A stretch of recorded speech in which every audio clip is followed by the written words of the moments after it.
My daughter called my future daughter-in-law basic. She texted it. She'll ruin the aesthetic. I saw the message. It was meant to be private. It was meant to be cruel. The bridal shower was my event. I was paying for it. Every cent. The $30,000 venue, the designer cake, the imported flowers. I was funding my daughter's malice. I did not cry. I picked up the phone. I called the exclusive venue. Cancel the Kensington shower, I said. The manager sputtered about the non-refundable deposit. Keep it, I told him. Then call my daughter and tell her the space is unavailable. Do not mention me. I hung up. That took 60 seconds. I opened my laptop. I logged into the family trust, my late husband's fortune, the endless river of money that flowed to my children.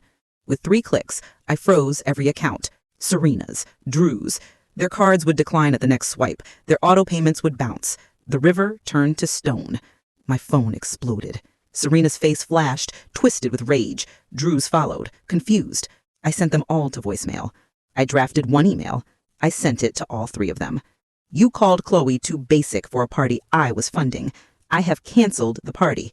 I have frozen your access to the money that makes your cruelty possible. You will apologize to her, sincerely.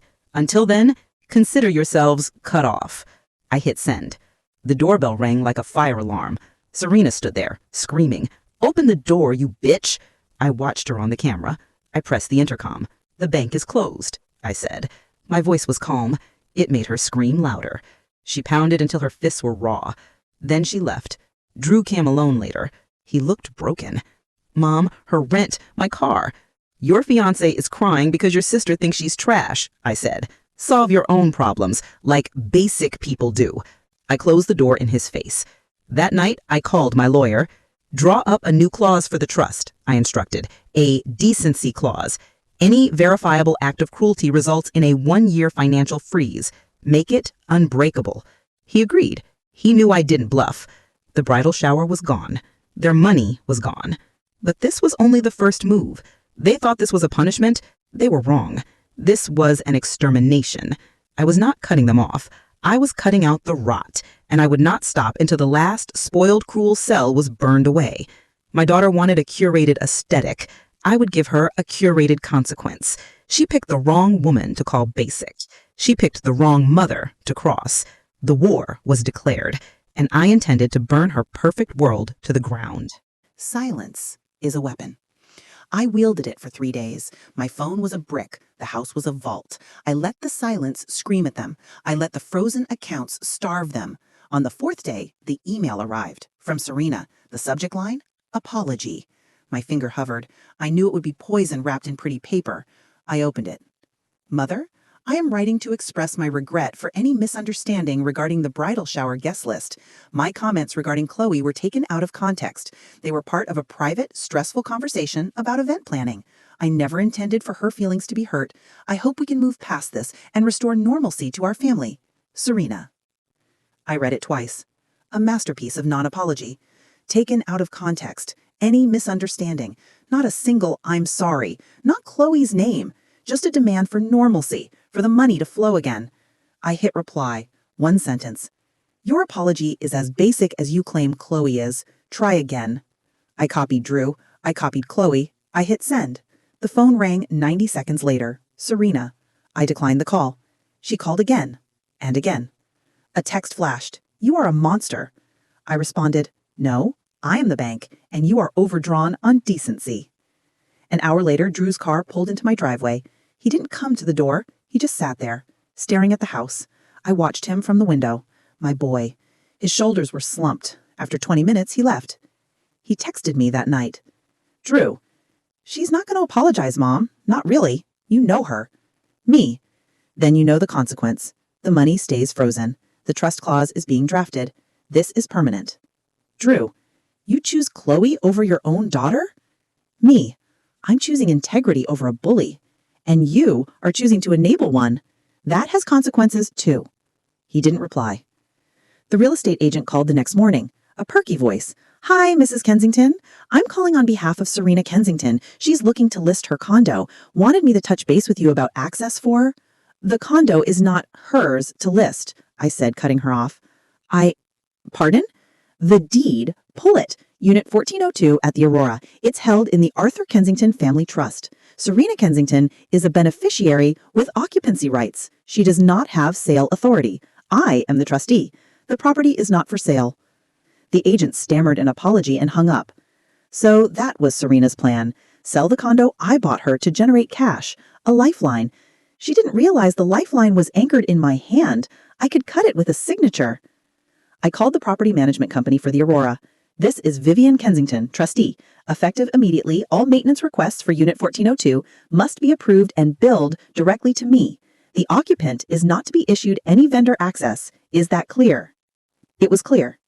That afternoon, I received an alert. A locksmith had been dispatched to the Aurora for Unit 1402.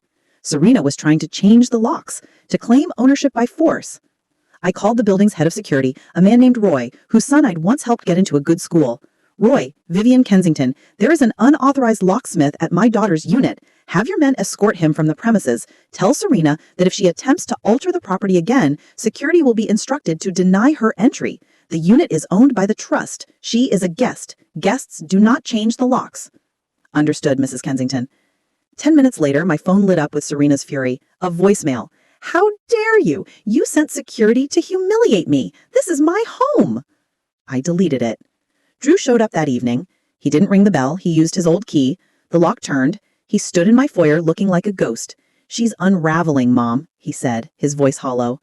"Good," I replied from the top of the stairs. "Maybe she'll find her real self in the wreckage." "She's talking crazy. She says she's going to get a lawyer. She says she'll sue for control of the trust. She says you're financially abusing her." I descended the stairs slowly. Let her sue. My attorney has the screenshot of her text, the one where she calls her future sister-in-law basic. A jury of ordinary people will love that. The world will see her for what she is. Let her try. He winced. "Why are you doing this? It was a stupid text." "It was a window," I said, stopping before him. "It showed me the rotten core of the child I raised. I am not punishing a text. I am performing surgery. I am cutting the rot out of this family. You can stand with the rot or you can stand with me, but you don't get to stand in the middle." "She's devastated," he whispered, changing tactics. "This fighting, she hates it." "Chloe was devastated when your sister called her garbage," I fired back. "Where was your outrage then? She only hates the fight because she has a heart, something your sister seems to lack." He had no answer. "Get out, Drew," I said, my voice tired. "Come back when you've decided what kind of man your father's son is going to be." He left. The next attack came through Chloe. A package arrived by courier. For me. I opened it. Inside was a beautiful hand-knit baby blanket. A card from Chloe. "Mrs. Kensington, I know things are difficult. I don't want to be the cause of this rift. I made this for you. I'm so sorry for all of this. Please, can we find a way to make peace? With love, Chloe." It was a weapon. A gentle, kind weapon. Serena had forced her to send it. I knew it. The manipulation was transparent. Use the sweet one to melt the old lady's heart. I called Chloe. She answered on the first ring, her voice small. "Hello?" "Chloe, dear, the blanket is beautiful. Thank you. Now listen to me carefully. You are not the cause of this rift. Cruelty is the cause. You are a victim of it. Do not let them use your goodness against you. Do not apologize for existing. Is my son there with you?" A muffled sound. "Yes?" "Put him on." A moment passed. "Mom?" Drew's voice. "If you ever use this kind woman as a pawn again, I will not freeze your accounts. I will dismantle them, brick by brick. I will have your car repossessed from the driveway. Do you understand?" Silence. "Do you understand?" Yes. The word was a surrender. Good. "The blanket is lovely. The manipulation is disgusting. Do better." I hung up. The siege continued. A week of silence. Then the lawyer's letter. Just as Drew warned. A formal notice from a firm I'd never heard of. They alleged financial abuse of a vulnerable adult and capricious misuse of trustee powers. They demanded immediate reinstatement of funds and threatened a petition for my removal as trustee. I smiled. I faxed it directly to Marcus, my attorney, with a sticky note. Game on. His response came an hour later. "They're amateurs. They have no standing. The vulnerable adult is a 28-year-old socialite with a published skincare blog. We'll eat them alive.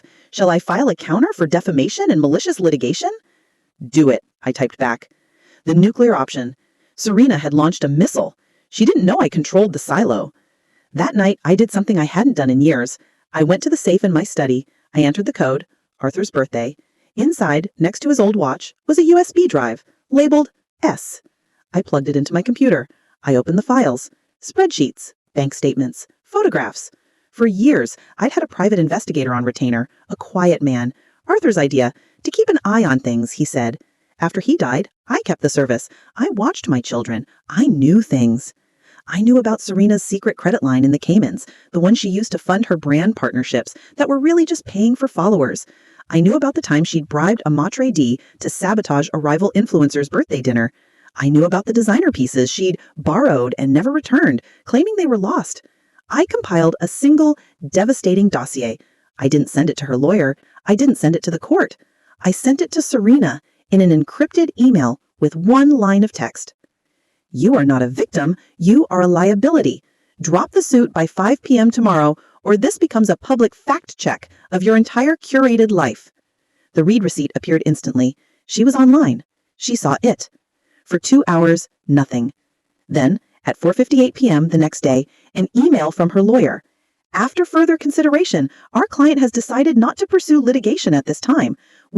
A small, freestanding boutique on Oak Street. It's profitable. It's yours. She stared at the key like it was a live spider. I can't accept that. You can, I said. It is not from me. It is from the basic decency fund I've created. It is reparations for the cruelty you endured from my family. It is also a test. A test? I am giving you a business, a future. I want to see what you build. I want to see the basic kindness and hard work my son fell in love with applied to something real, not a curated image, a foundation. Tears filled her eyes. Why are you being so good to me? Because Serena was right about one thing, I said softly. You are basic, wonderfully, authentically basic. You value people over aesthetics. You build people up. You don't tear them down to make yourself look taller. In this family, that makes you a revolutionary. I am funding the revolution. She took the key. Her hand closed around it. I won't let you down. I know, I said. We finished lunch. As we walked out, who was coming in? Serena, with Ashley. They were dressed for a desperate, pretend normal lunch, a photo op to prove she wasn't crumbling. She saw us. She saw Chloe. She saw the calm on my face, the resolved look on Chloe's. Her perfect face cracked, just for a second, a fissure of pure, undiluted hatred. Then she smoothed it over, a brittle smile. Mother, Chloe, what a surprise. No surprise, Serena, I said, not breaking stride.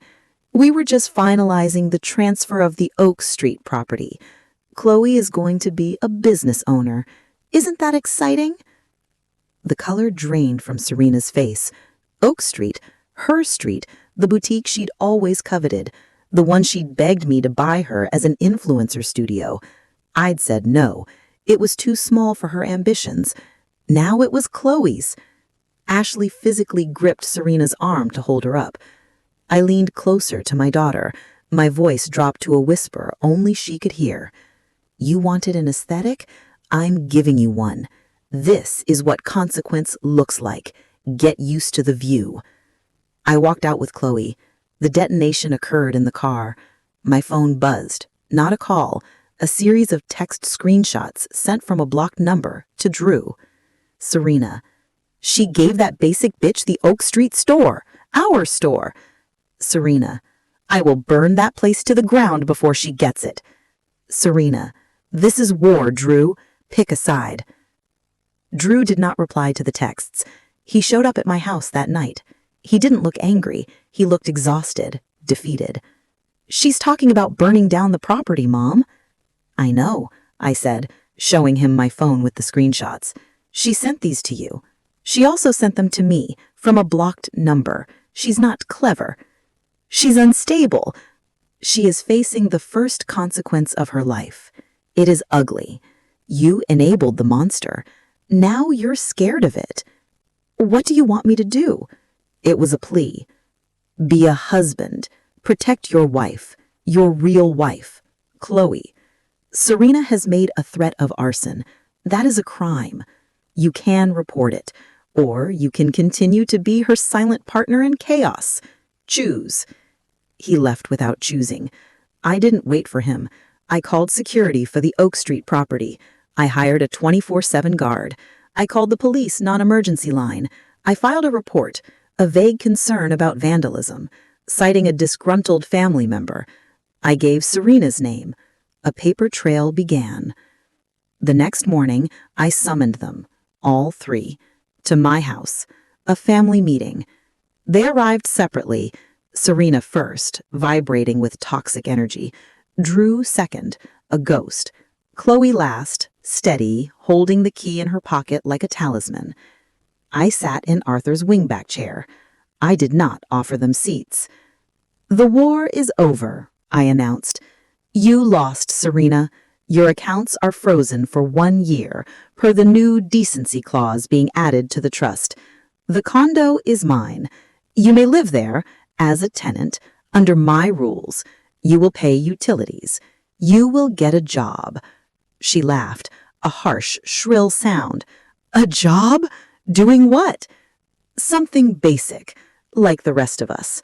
She spat in my floor, a thick, ugly wad of contempt. I'd rather die. I can arrange that. My voice never rose. But eviction is simpler. Your choice. She stared at me, finally seeing the finality. I was not bluffing. I was not negotiating. I was stating the new reality. I turned to Drew. You have a choice too.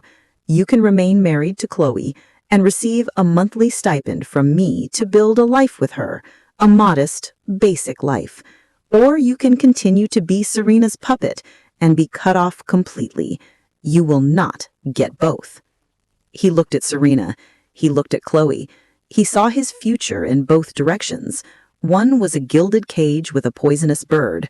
The other was a simple open door with a good woman. I choose Chloe, he whispered. Serena made a sound like a wounded animal. Good, I said. The stipend starts today. You will both move out of the condo. You will find a place. Chloe's business will be her own. You will not touch it. Finally, I addressed Serena alone. You have 30 days to vacate the condo. After that, I will have your belongings placed in storage and change the locks. You are no longer a beneficiary of the trust. You are an excommunicant. You do not speak to me. You do not contact Drew or Chloe. You are dead to this family. She was shaking. You can't. Dad would never. Your father built this empire with integrity. He would have disowned you himself for what you've become. I am just executing his will. Now get out of my house. She didn't move. She was paralyzed. I pressed a button on my phone. The front door opened. Roy, the head of security from the Aurora, stood there with another guard. Please escort Ms. Kensington out, I said. They did. She went silently, too shocked to fight. The door closed behind her. The silence in the room was immense. Chloe was crying silently. Drew looked shock-shelled. I stood up. The lesson is over. You are both free to go. Build a basic, beautiful life. It's more than she will ever have. They left, holding on to each other. I stood alone in the quiet house. I had just exiled my own daughter. I had dismantled the life I had built for her. It was brutal. It was surgical. So why did the victory taste like dust and ashes? Because some wars leave no survivors, just a field of rubble, and a queen standing alone in the wreckage, wondering if the kingdom was worth the blood. Exile is a quiet thing. For a month, there was nothing. No Serena, no drama. Just the hollow echo of my own victory in a house that was too large, too quiet. Drew and Chloe moved into a small apartment. He got a job at a friend's architecture firm, a real job, not a title funded by me. Chloe began renovating the boutique. She sent me pictures, paint swatches, basic colors, she joked, warm and inviting. She asked for advice on suppliers. I gave it. Our conversations were easy. They were real. The stipend I provided them was modest. They budgeted, they argued about groceries, they left about it later. They were building something. It was fragile, but it was theirs. I told myself this was peace. This was the better family I had sculpted from the ruins. I was a fool. The first sign was a package, delivered to my doorstep. No return address. Inside was a book, a rare first edition of Wuthering Heights, my favorite. A note card in familiar, elegant handwriting. Some connections cannot be severed. Thinking of you, S. It was a threat, a whisper, a reminder. I know you. I am still here. I threw the book in the fire. I watched the pages curl and blacken, the connection burn to ash. A week later, the blog post appeared on a popular gossip site. The headline, "Behind the Filter, the Dark Truth About Society Grandma Vivian Kensington." It was Serena's voice. Every word. It painted a picture of a controlling, narcissistic matriarch who used money to manipulate her children. It mentioned my favorite meek new daughter-in-law who had insinuated herself into my affections. It described the canceled bridal shower as a tantrum and the frozen accounts as financial abuse. It was masterful. It was all half-truths woven with perfect venomous skill. It did not mention the word basic. It did not need to.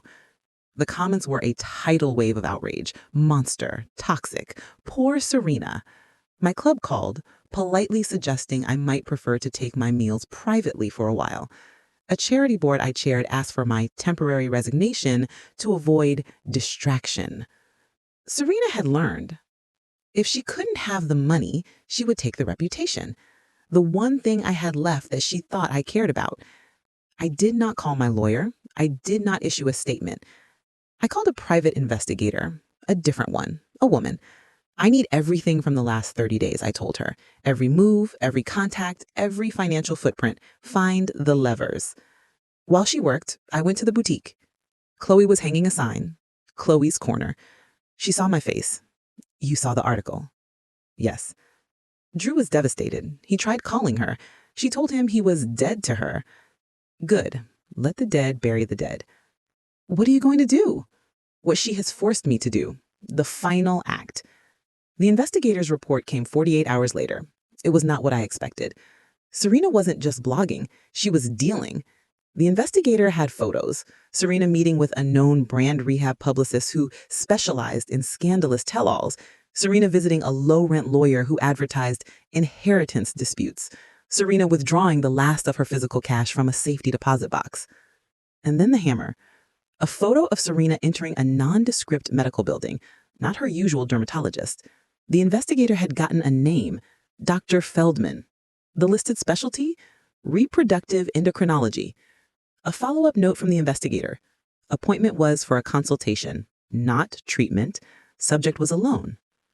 A cold understanding settled in my bones. This was not just about revenge. This was a new strategy, a nuclear option. She was going to get pregnant. A grandchild, the one thing she could create that I could not control. The ultimate weapon, a tiny, innocent hostage to hold against my fortune, my heart, my legacy. She would use a child as a key to unlock the trust. She would parade it as the true heir, contrasting it with the barren Chloe. She would weaponize motherhood.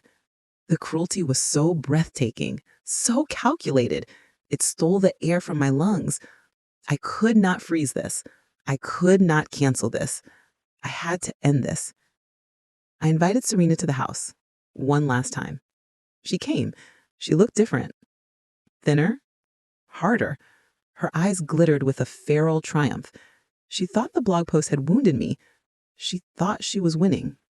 Mother, she said, not sitting, to what do I owe the pleasure? Sit down, Serena. I'd rather stand. Sit, or I will have security make you sit. She sat, perched on the edge of a chair, a predator ready to spring. The blog was creative. She smiled. The truth has a way of getting out. Indeed, so does medical information. The smile froze, just for a second. I don't know what you mean. Dr. Feldman, reproductive endocrinology, a consultation. Planning your next campaign, I see. The AIR campaign. All color left her face. The feral glitter turned to panic. You're having me followed. I declared war. I am gathering intelligence. A child is not an accessory, Serena. It is not a tool to be used in a financial negotiation. It would be your grandchild, she hissed. It would be your victim. I corrected, my voice low and deadly. And I will not allow it. You can't stop it. I can, I said. I opened a folder on the table between us. I slid out a single document. This is a petition to the probate court. It requests the permanent and irrevocable removal of your name from the Arthur Kensington Family Trust. Not a freeze, a removal. It cites moral turpitude, attempted defamation, and a demonstrated pattern of malicious conduct. My lawyers are confident. With this, and the sworn statements from the investigator, you will be expunged. You will have no claim. Ever. Not for you, not for any child you ever produce. The Kensington fortune will flow to Drew, to Chloe, to Charity. You will be a footnote. A disgraced, penniless footnote. She stared at the document. It was her death certificate. You're bluffing, she whispered, but the terror was real. Sign this, I said, producing a second document, a legally binding, confidential, non-disparagement agreement. You retract the blog post, you cease all contact with media, you never speak my name, Drew's name, or Chloe's name in public again.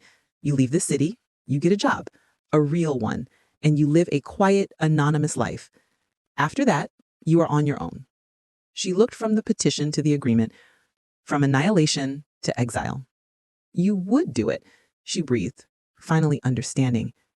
You would erase me completely. To protect an unborn child from being used as a poker chip? In a heartbeat, I said. This is your last choice, Serena. Permanent erasure or silent exile. Pick. Her hands trembled. The predator was gone. Just a scared, hollow girl in a chair too big for her. Where would I go? The question was a surrender. Anywhere but here. I will provide a one-time relocation sum. Enough to start, not enough to be comfortable. After that, you are on your own. She picked up the pen. She signed the non-disparagement agreement with a jagged, broken signature. It was the signature of a defeated general. The blog comes down this afternoon. You have 2 weeks to leave. You will provide me with your new address. You will check in monthly with my attorney. Any violation, and the petition is filed. Do you understand? She nodded, unable to speak. Get out. She stood. She walked to the door. She turned, one last time. The hatred was gone. Only a vast, empty devastation remained. You never loved me. I met her gaze. I loved the child you were. I am protecting the world from the monster you chose to become. That is the only love I have left for you. Now go. She left. The blog post vanished that afternoon. A short, vague statement about personal growth and stepping out of the public eye. I transferred the relocation money to a new account in her name, a modest sum, a seed for a basic life if she could ever learn to live one. I stood at the window, watching the sunset. I had not just won the war, I had scorched the earth behind me. There would be no grandchildren from my daughter. There would be no reconciliation. There was only the quiet, the empty house, and the 2 survivors I had sculpted from the wreckage. I had saved them. I had saved is a Pyrrhic thing. You stand atop the mountain of your principles, alone, in the chilling wind, and wonder if the view was worth the cost of the climb. The silence after the detonation is the loudest sound in the world. Serena was gone, vanished to a city I did not care to know. The monthly check-in with my attorney was a single-line email. Location verified, no contact. She was a ghost I had created. My house was a museum of my victory. Every room was a monument to a battle won. The quiet was my trophy. I told myself I had saved everyone. I told myself I had done the hard, right thing. I was a liar. The cracks began with Chloe. Her boutique, Chloe's Corner, opened to warm reviews. It was charming. It was successful. She brought me a lavender sachet from her first batch. For your drawers, she said, smiling. The gesture was so purely kind it felt like an accusation. I placed it in a drawer. I never opened it. The scent would have been a reproach. Drew came by every Sunday for dinner, a new tradition. He talked about work, about Chloe, about their plans. He never mentioned Serena. He had excised her like a tumor.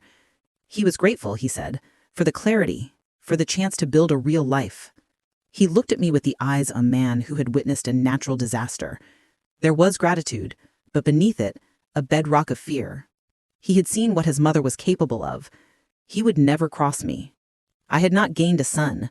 I had acquired a loyal subject. One Sunday he brought paperwork. "The trust amendment," he said, pushing it across the dining table. "Marcus finalized it. The decency clause. It's airtight." I looked at the dense legal text. It defined moral turpitude and malicious conduct. It gave the trustee, me, sole discretion to disinherit.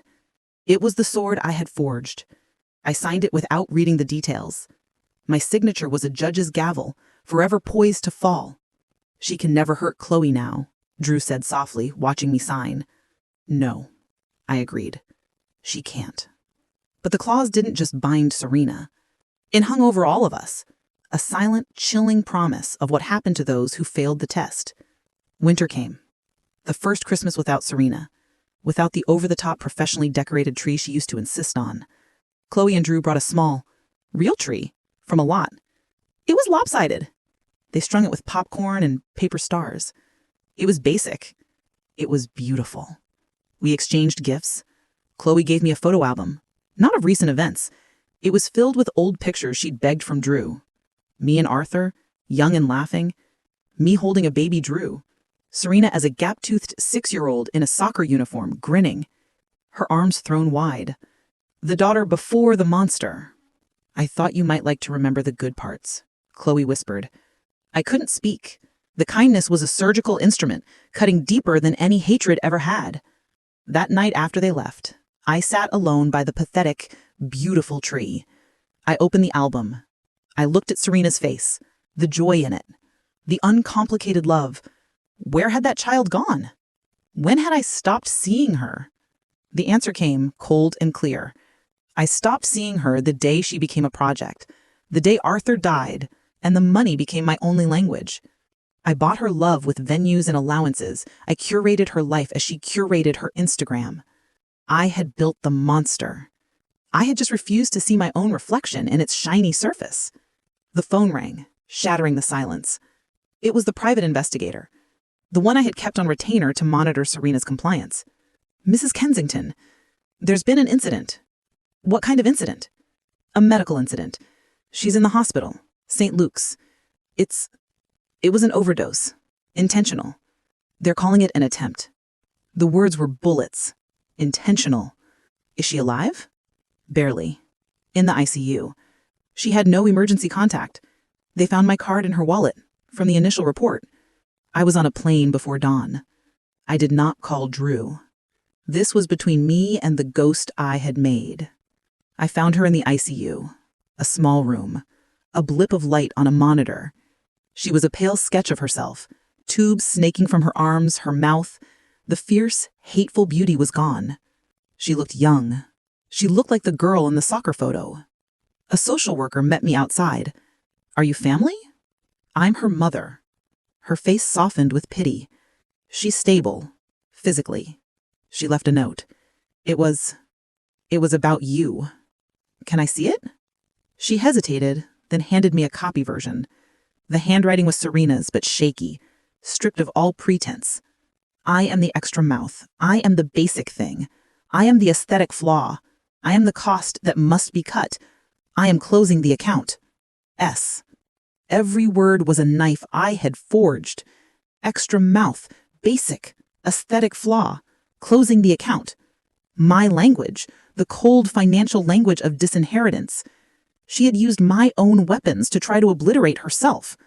I crumpled the paper. I need to see her.